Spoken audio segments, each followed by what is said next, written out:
Good evening. My name is Mike Wickers. I'm the mayor of Cottonwood Heights. This is the Community Development and Renewal Agency business meeting. This is just going to be about a 10 or 15-minute meeting before we start our regularly scheduled business meeting. Item number 2, well, let me, as the mayor of Cottonwood Heights, I also serve as the chair for the Community Development and Renewal Agency, with members of the City Council serving as members of this board. Item 2 on our agenda is a Canyon Center update, and I'm going to turn the time over to our Community and Economic Development Director, Mike Johnson.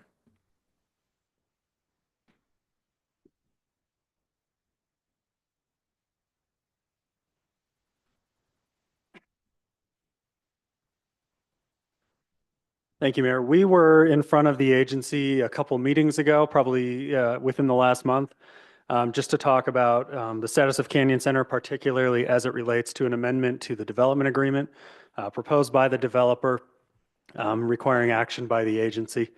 So we are back now with that at this meeting.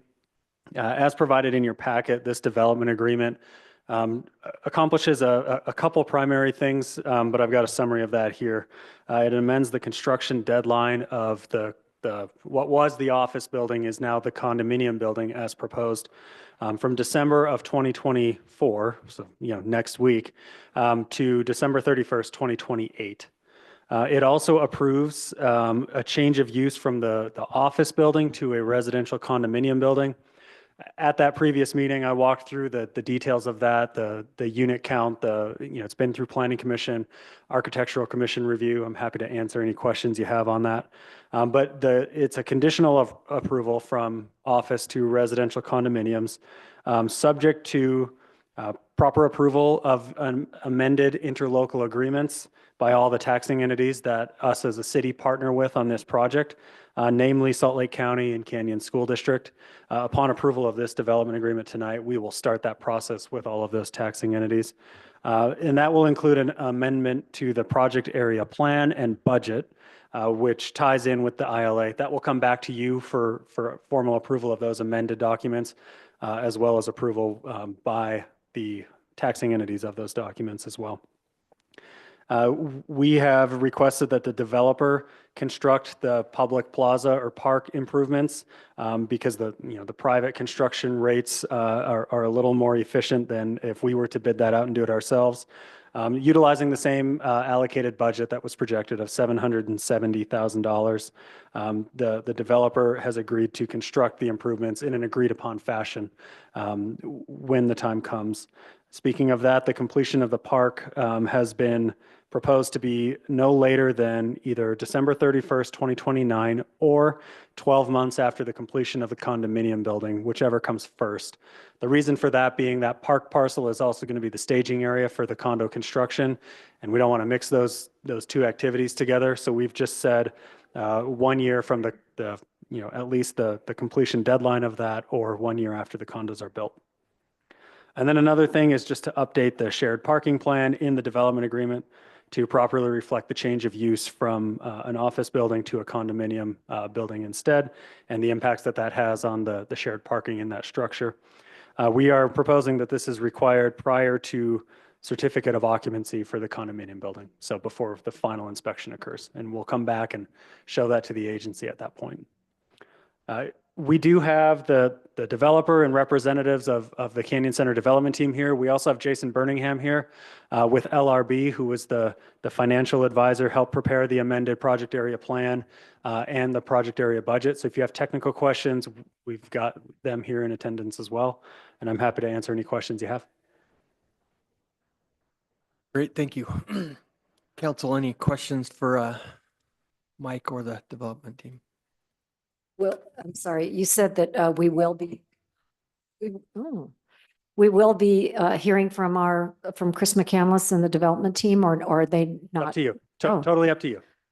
Well, I would like to inquire, and I appreciate that Mr. McCandless met with residents. We put a meeting together just less than a year ago, and there was a great interaction. And I know in the months since then, some of our residents have been in contact related to the flow that goes in and around the Canyon Center.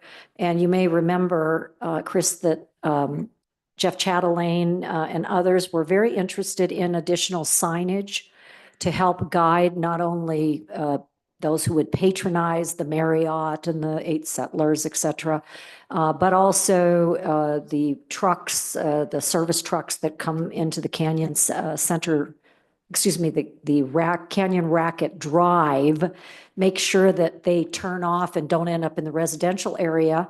And I'm just wondering if you could speak to that. I know you got with the business owners. Can you speak to where you're at with that? And do we have a hope that there might be some better signage to guide vehicles? The two parts that we're talking about is first, the project signage. I've met with all of the tenants that are out there, and it's mixed. They want a new sign or they don't want a new sign. It'll take some additional discussion to get them to do that because, for example, the hotel, they have lots of signage and they don't feel like they need any additional signage. On the road, about the only thing we can do is, because they're dedicated right-of-ways, is look to the city for direction.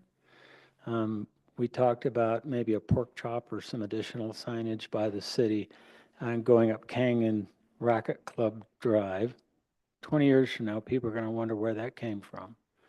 But, and so because they're dedicated right-of-ways, I don't have any authorization to do anything of that sort. Love to cooperate, just need some direction from the city. Does that help?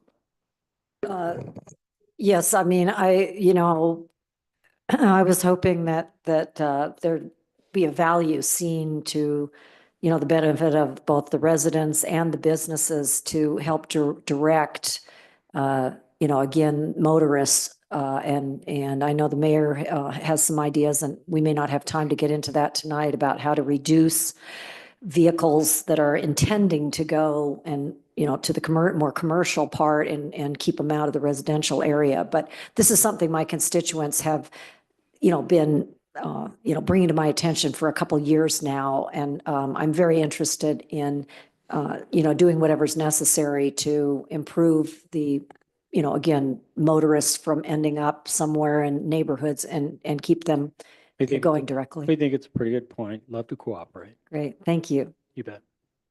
Chris and or Jason, any update on the tax increment piece or from where we were last time? It's the same thing. Tax increment for ourselves is pretty much gone. The losses we'll sustain on this project, or not that we want to make it too public, are pretty significant. We're glad to be here, finish the project we said we'd finish.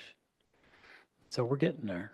But tax increment for us, the new chart that Jason has, unless he's horribly wrong, which would be to my advantage, there won't be any tax increment paid for the developer loan as previously shown in previous charts. Okay, great. Thank you all. Thank you. Any other questions or comments from the council? We appreciate you being here. So we are going to move on to item 3, which is consideration of resolution 2024-04, approving a third amendment to the development agreement for the Canyon Center CDA. Any other questions or comments from the council? This time I'll entertain a motion to approve resolution 2024-04. I'll make the motion to approve. I'll second. Motion to approve from Councilmember Holton and a second from Councilmember Newell. Final comments? None. I'll call for the vote. Councilmember Holton, Yes. Councilmember Highland, Yes. Councilmember Newell, Yes. Councilmember Burrell, Yes. and I will vote yes. Okay, item 4 is just approval of the minutes, and I'm just going to read the process the council goes through real quickly. The minutes of this meeting will be approved through this process. The agency secretary promptly will circulate a draft copy of the minutes to the board members, who then will have 3 business days to provide any proposed corrections to the secretary. The secretary will then circulate a revised draft of the minutes to the board members, and the same process will continue until such time as no corrections are needed. Whereupon the draft of that minutes meetings will be deemed approved and will become the final minutes of the meeting. I'll now entertain a motion to adjourn the CDRA meeting. Motion to adjourn CDRA. I'll second. All in favor, say aye. Aye, thank you. We will start our